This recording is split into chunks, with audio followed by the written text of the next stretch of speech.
vaig acabar el llibre a l'any 1988-89 i sí que moltes coses han canviat a Barcelona, però hi ha capítols del llibre que tracta de la història de la ciutat, per exemple, de la guerra civil a Barcelona, o de la vida de Picasso a Barcelona, o de la vida de Miró a Barcelona, o de la vida de Gaudí a Barcelona. I entre aquests capítols sí que hi ha capítols que tracten de la vida quotidiana de la ciutat dels anys, per exemple,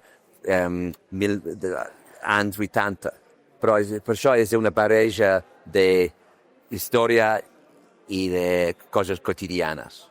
Quan jo vaig venir a Barcelona l'any 1975, Miró també vivia a la ciutat, o venia des de Mallorca de tant en tant a la ciutat, però l'obra també, l'obra gràfica i l'obra de pintura de Miró, per mi és tan especial, és un miracle, molt més que Gaudí, molt més que Picasso. El Mercat de Sant Antoni.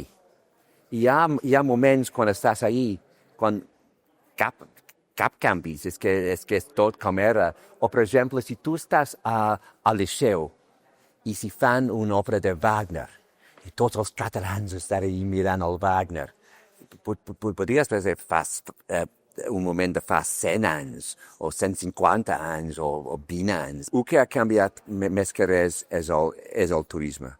És que això, la Rambla, per exemple, la paraula la Rambla, quan dius la família podria passar per la Rambla per la nit o el diumenge, això no passa ara. La ciutat de Barcelona sempre anava canviant.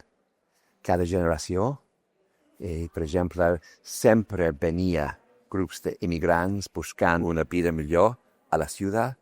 Després d'una generació, ells també arriben a ser catalans o gent de Barcelona, però cada generació la ciutat va anar canviant.